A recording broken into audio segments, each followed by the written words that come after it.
Happy Friday. Mayor Dan Pope with a weekly update. Let's start on an important topic.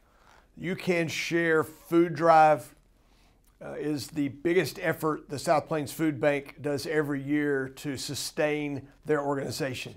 It's different this year. We're not collecting cans. They're raising money online. It's very different, but search for You Can Share Food Drive. It'll take you right to their website and you can participate at that point. It goes through the weekend. Please help out. The other thing you can do on that website is sign up to volunteer. They need volunteers this Saturday and next Saturday to distribute food or to get ready and then to distribute food.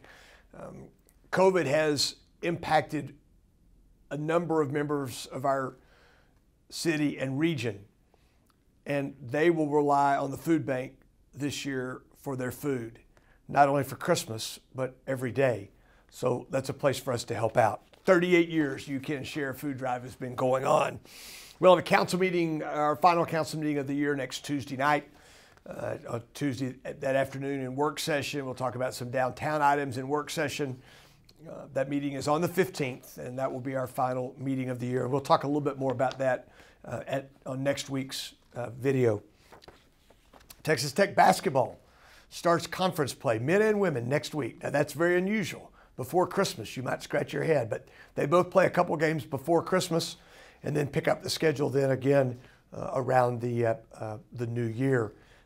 And even though we may not be able to go to all those games, let's watch them on TV. And those of you that can go, let's get out there. I know that the men play Kansas next Thursday night.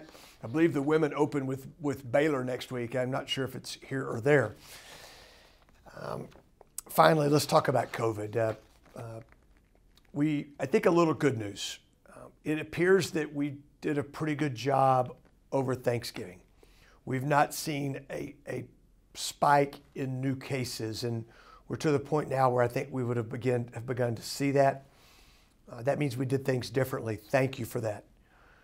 As we approach Christmas and gatherings, we have to keep that in mind.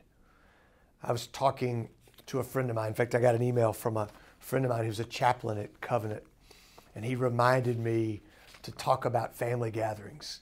And his point was, it's not just when you get together with a small group of family that you are safe. Be careful. If you can't spread out, continue to wear your mask. He told me a heart-wrenching story about working with a family who lost a loved one this week. And not only did they lose a loved one, but 3 other members of their family are battling COVID. They trace it back to a family gathering. Let's just be careful, okay? Please take an abundance of caution. Second thing around COVID, we've had great weather. We're going to have some good weather next week. It's going to be a little cooler, but get outside and exercise. Go for a walk. I know that we're hearing people talk about being stir crazy. We're seeing some unexplainable violence in our community. If you know someone that needs a mental health consult and they don't have a primary care physician, call the health department. Call community development at the city of Lubbock. There are funds available for people that need mental health consults where COVID may have gotten to them. Now, our efforts to limit the spread will have a good news for our hospitals. There are fewer COVID patients in our hospitals today than there were a week ago. However, our ICUs remain in about the same position. So there is good news coming. The antibody drug is working well. About 2 out of 3 people, that keeps people out of the hospital. We will start vaccinating people next week, frontline healthcare workers. We think early next week. The vaccine news, frankly, changes hourly. There'll be more information about that next week, but please stay safe. Take care of yourself and your family, and be hopeful. I'm thankful for all of you. I'll talk to you next week.